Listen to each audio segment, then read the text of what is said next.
Chers collègues, je vous remercie avant tout pour vos interventions.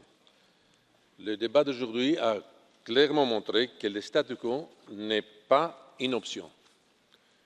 Il a aussi montré qu'il existe une grande diversité d'opinions sur la manière d'améliorer le fonctionnement de notre système commun d'asile européen. À en juger par vos interventions, la proposition de la Commission me semble balancée. Une approche visant à une plus grande intégration de nos systèmes d'asile pourrait être souhaitable. Si vous me demandez si je suis content, je vous répondrai que je suis satisfait. Notre proposition aujourd'hui est à la fois balancée et réaliste. Elle est aussi ambitieuse parce que nous proposons d'aller au-delà du règlement Dublin actuel en introduisant un changement fondamental, un mécanisme automatique de redistribution. Elle est réaliste parce que nous proposons des changements nécessaires pour créer un système qui sera durable et équitable. En effet, notre réforme rend les règles pour déterminer l'État responsable plus simples.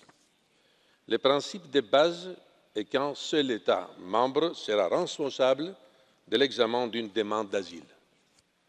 En même temps, nous proposons un mécanisme automatique de distribution de nouveaux demandeurs d'asile quand un État membre est confronté à un nombre disproportionné de demandes d'asile.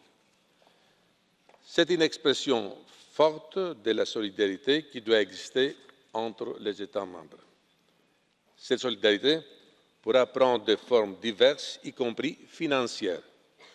L'important est qu'elle s'exprime.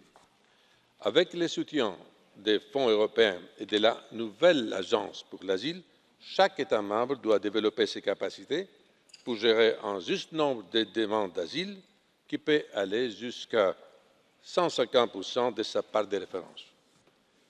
Le seuil a été défini pour permettre d'intervenir avant qu'un État soit face à une crise.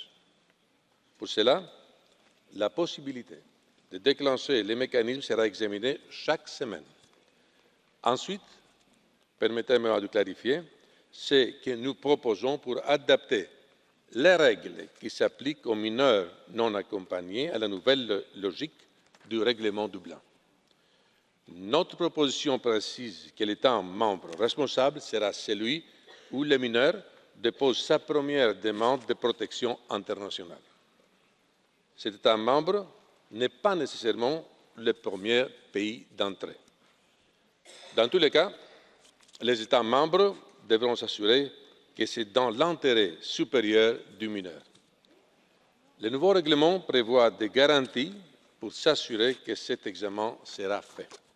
Enfin, nous proposons des règles plus strictes pour dissuader les mouvements secondaires qui remettent en cause le fonctionnement de notre système d'asile. Le renforcement des compétences de l'ASO ainsi que ses ressources humaines et financières et le renforcement de Eurodac vont faciliter la mise en œuvre de notre système Dublin. Je souhaite vraiment travailler étroitement avec vous, sans perdre de temps, sur nos propositions. Trop en dépend. Un régime d'asile européen commun efficace est la condition sine qua non d'un espace européen sans frontières. L'expérience que nous avons vécue pendant la dernière année nous a rendus plus déterminés, non seulement pour gérer dans l'immédiat la crise migratoire, mais pour créer un système fonctionnel et juste pour le futur. Vous allez me permettre maintenant de répondre en grec à M. Kirkos. Κύριε Κύρκο, δεν υπάρχει σχέδιο Β. Υπάρχει μονάχα ένα σχέδιο και αυτό στηρίζεται στην αρχή της αλληλεγγύης. Γι' αυτό εξάλλου προτείναμε και αλλαγή του Δουβλίνου. Αλλά βασίζεται επίσης και σε έναν στόχο να καταπολεμηθούν τα δίκτυα των διακινητών και βέβαια να εφαρμοστεί η συνεργασία που έχουμε αποφασίσει με την Τουρκία. Και θέλω να τονίσω ότι αυτή η στρατηγική έχει αρχίσει ήδη να δίνει αποτελέσματα. Γνωρίζετε πολύ καλά ότι οι αφίξεις στα ελληνικά νησιά έχουν μειωθεί θεαματικά. Επομένως, οι φήμες και η παραφιλολογία περί σχεδίου Β δεν ευσταθούν. Και σας ευχαριστώ πραγματικά που θέσατε αυτό το ζήτημα και μου δώσατε την ευκαιρία να το ξεκαθαρίσω. Σας ευχαριστώ.